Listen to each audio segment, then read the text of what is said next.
Hello, good morning. My name is Aditya Deshpande, and I'm a student of the class of 2026B. Today, I will be presenting my research topic on the association between dental malocclusion and gastrointestinal symptoms, a scoping review. In this review, I partnered up with my classmate Randy Kwan, and we worked under the expert guidance of Dr. Nadine Ampani. We have no conflicts of interest to disclose for this review. So, a general introduction to our topic.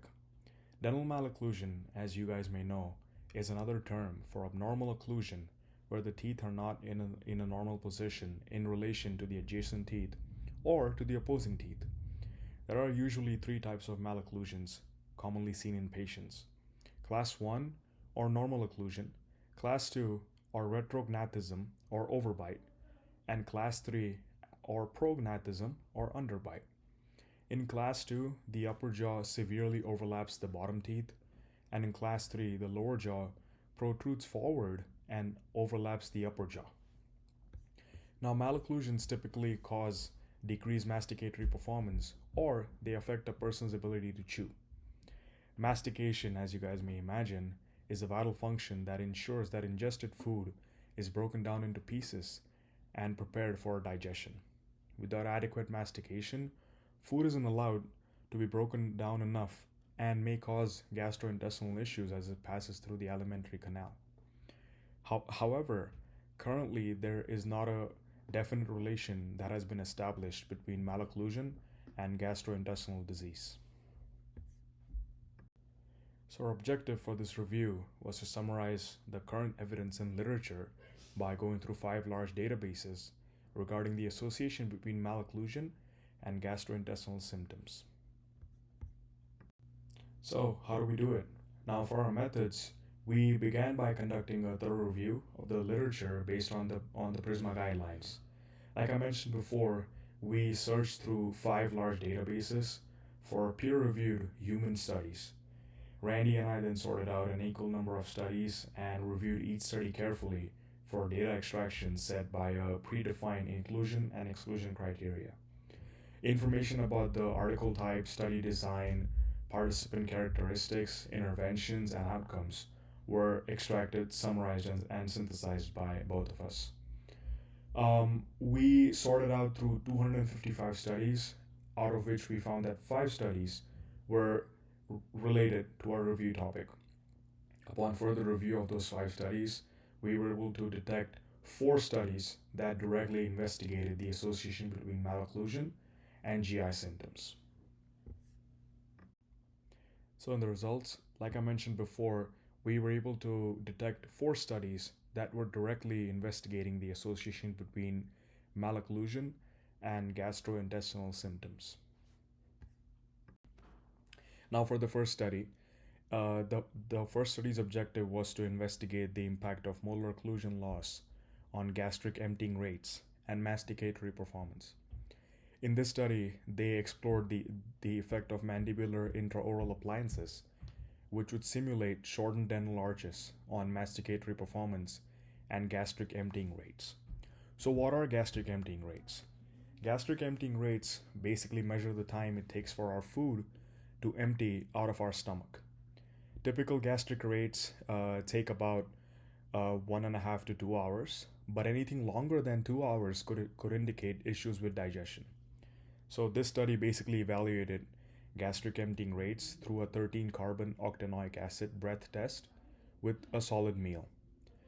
In the results, they did find that the intraoral appliances caused a significant reduction in masticatory performance, but there was no clear indication of any effect on gastric emptying rates or the meal duration.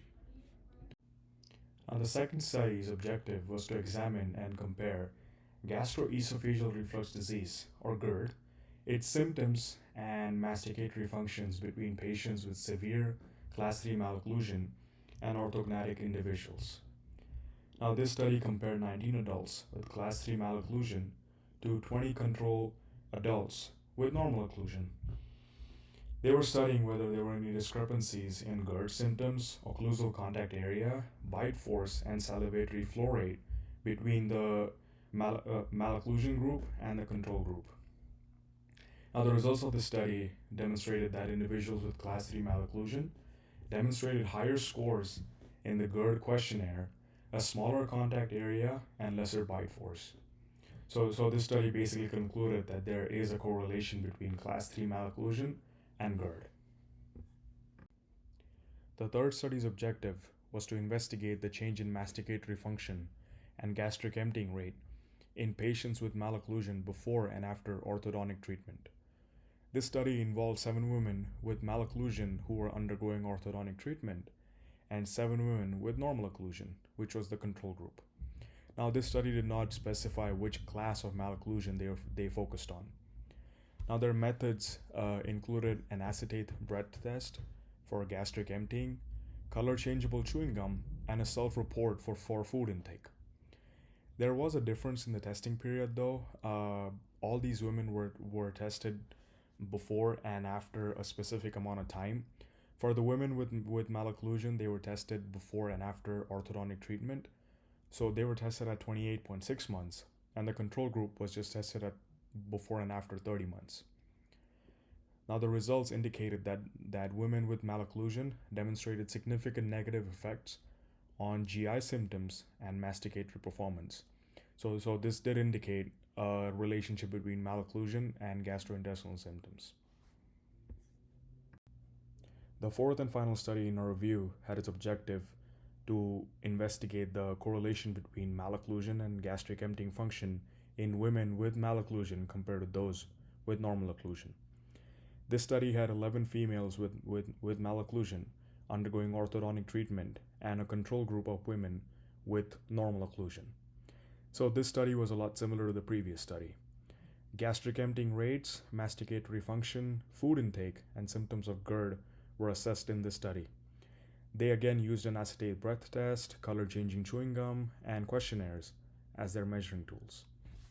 In the results, as you can see, the malocclusion group had lower masticatory performance, higher chewing difficulty, and longer gastric emptying rates. So these results basically suggest a direct relationship between malocclusion and gastrointestinal disease. So the summary for the results. Now, based on our 4 studies, we found that the rate of gastric emptying was the primary outcome in 2 of the studies, and there was a positive correlation between slower gastric emptying and malocclusion in both studies. GERD had higher prevalence in class 3 malocclusion subjects, along with some self-reported constipation. So in conclusion, we did find evidence of a positive direct association between dental malocclusion and GI symptoms from the 4 studies which we reviewed. However, you guys can see that there are a limited number of publications on this topic. We could only find 4 studies from 255 studies. So this does suggest more focused studies on this topic are needed so that we can clearly determine whether a relation between malocclusion and GI symptoms actually exists or not. Here are some of the references for our presentation. Alright, so we do want to thank Roseman University for allowing us to conduct this research, and we also want to thank Dr. Nadine Ompani for her expert guidance. Thank you.